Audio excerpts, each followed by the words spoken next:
很多人都在使用 Canva， 今天这期影片我就介绍给你8个 Canva 最近更新的功能，让你做出更好的设计以及提高你的效率。Hello， 大家好，欢迎回到我频道，我是 Grayson。每周在这里分享社交媒体、网络创业以及个人品牌打造内容。如果你喜欢这样的内容，欢迎订阅频道，把旁边的小铃铛打开，就能够接收到最新的影片通知了。首先，第一个新功能就是 Canva 现在可以给单独的元素加入动画效果。像我准备了一个 IG 贴文，以前的功能就是我可以选择动画，在这里我可以给整个贴文加入动画。例如我加入一个方块闪现，我们可以看到我的整个 IG 贴文都加入了动画效果。所以以前的版本就是我们只能够加入页面的动画，但现在 Canva 的新功能就是我可以为单独一个元素加入动画。大家可以注意这里，当我选择这个元素之后，像我就可以看到我可以选择元素的动画，这也就是说我可以给这个单独的元素加入动画。例如我加入一个平移的效果，我们就可以看到我们这个元素就被加入了一个平移的效果。你还可以选择其他的效果，例如弹跳，这个功能就能够帮助我们做出更有趣的动画效果。同时你也可以更改其他的元素，例如我更改这个文字，我选择滚动，然后这按钮我选择淡化，我们可以来看一下效果。所以每个元素我们都可以加入不同的动画。第二个功能就是我们现在可以在 Canva 里面为我们设计好的 IG 贴文进行排程。例如我设计好这个 IG 贴文，我们选择右上角3个点标志，在这里有个排程选项。大家要注意，这个功能只能够升级成 Canva Pro 才能够使用。大家可以通过我评论区的链接去免费使用30天的 Canva Pro 去试一下这个功能。我们选择排程，在这里可以选择日期，这里可以更改时间，可以更改上午下午，然后选择下一步。在这里需要选择一个管道，在这里选择 Instagram Business， 像我就连接到了 IG 账号。这里可以选择 JPG 格式或者是 MP4 格式，然后这里可以撰写你的说明文字。在所有都准备好之后，你可以选择排成贴文，也可以选择储存草稿。这里我们选择排成贴文，这里就会显示你的设计已经排成，在6月19日的星期六下午3点09分。我们可以选择查看我们的内容规划表，这里就会显示你所排成的 IG 贴文。你可以点开这个贴文，你可以进行一些修改，你可以点击这个3个点的标志，你可以选择变更日期和时间，你还可以编辑你的设计，你可以建立副本，你可以复制并且调整尺寸，或者你可以删除这个贴文。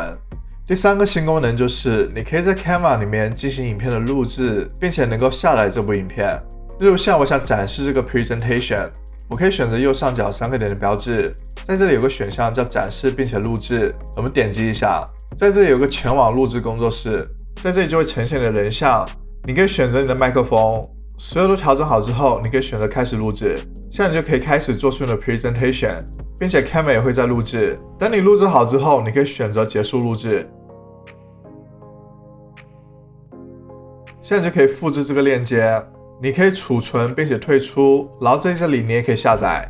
然后你可以选择下载录制内容，然后这个就是我刚才录制好的内容。第4个新功能就是我们可以进行缩图的预览以及大小的任意调节。例如还是这个 presentation， 我们可以注意到在下方我们可以对每一个页面进行一个预览，我们可以选择不同的页面。所以如果你的 presentation 里面有非常多的页面，你就可以通过这个功能快速的查找你想要的页面。在这里你可以隐藏这个选项，你可以显示这个选项。在左边有个备注，这里你就可以根据每一页加入一个备注。例如我这个是13页，它这里就显示了第13页。你也可以新增页面的标题，如果我想给第3页加入备注，我选择第3页，现在就变成了第3页。我可以加入一些备注，也可以改变它的标题。我们还可以看到这里可以让我们任意的修改大小。之前是我们可以选择这里修改大小，但是 Canva 只给我们了几个选项，我可以缩小到 50%， 也可以缩小到 75%， 但是我不能缩小到 60%， 所以这会有一定的局限性。但是现在就不同了，我们可以任意的修改大小，调整到你想要的大小。现在我们已经介绍了4个新的功能，你觉得哪个功能对你最有帮助？欢迎在底下的评论区告诉我，也希望你能够为这部影片点赞，不仅能够支持我的频道，也能够让更多人知道这些功能。第5个功能还是和展示简报有关。例如我想展示这个 presentation， 我选择右上角的展示简报，这里可以让你选择类型，我选择简报者解释画面，我选择展示简报，这就会显示一个观众视窗，这个视窗就是观众所看到的内容。所以当我切换页面的时候，观众看的都是这些内容。而 Canva 也提供了另外一个视窗，就是简报者的视窗。这个视窗只是供你使用的，所以如果你在展示简报的时候，你就可以看这个视窗来辅助你的展示。在这里你可以切换展报，同时我们也可以看到，你可以在右边加入备注，或者是看你之前的备注，这能够很好帮助你展示你的简报。同时你可以更改这个大小，你可以把它拉大，你也可以把它拉小。如果你有经常在 Canva 上做简报并且展示简报，这个功能对你是非常好用的。第6个功能就是现在 Canva 可以给弯曲的文字加入效果。例如我把这个文字变成弯曲文字，我选了这个文字，选择效果，就有一个弯曲，这里可以调整它的弯曲程度。现在这文字就变成弯曲文字，我可以给它继续加入一个效果，例如给它加入一个阴影的效果，给它加入一个模糊阴影，给它加入一个空心效果、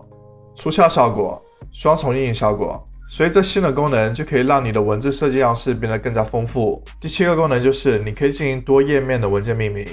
我们在平时设计 IG 贴文的时候，我们会经常一次性设计很多篇的 IG 贴文。例如现在我准备了4篇的 IG 贴文，我可以对每一篇的贴文进行命名。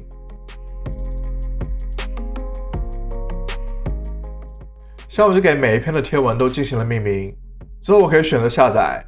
导出 PNG 格式，我选择所有的页面，选择下载。像我们就可以看到，我的文件命名就是我刚才为我每一个页面的命名，这就能够节约我一点时间，我就不至于在下载完之后再进行每一个文件的命名。但是这个功能只能够在你导出2页以上的设计之后才能够使用。例如说，当你只选择了一个页面，它导出的名字还是会是这个模板的名字。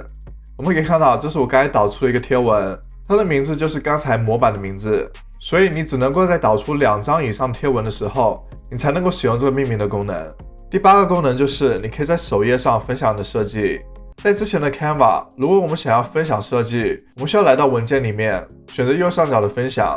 在这里你可以选择分享给其他人，但是现在你可以直接在 Canva 首页上进行分享。例如我选了这个文件，我点击这个3个点的标志，在这里就有个分享选项，你就可以在首页上就可以分享的设计给其他人，非常的方便。同时你还可以选择分享链接以供编辑，或者是分享链接以供设为范本，或者是分享链接以供检视。很多人会认为做 YouTube 频道、做社交媒体需要有很强的设计功底才行，其实并不需要那么复杂。我们可以利用 Canva 这个平台做出很多很好的设计。希望这期影片提到的8个功能能够帮助到大家。如果你还想了解更多关于 Canva 的教程，可以去看一下我这些影片，能够让你更加了解如何利用 Canva 来做设计。如果你觉得这期影片对你有帮助，欢迎你点个赞。如果你还想了解更多关于 Canva 内容，欢迎订阅频道，把旁边的小铃铛打开。那我们下次再见，拜拜。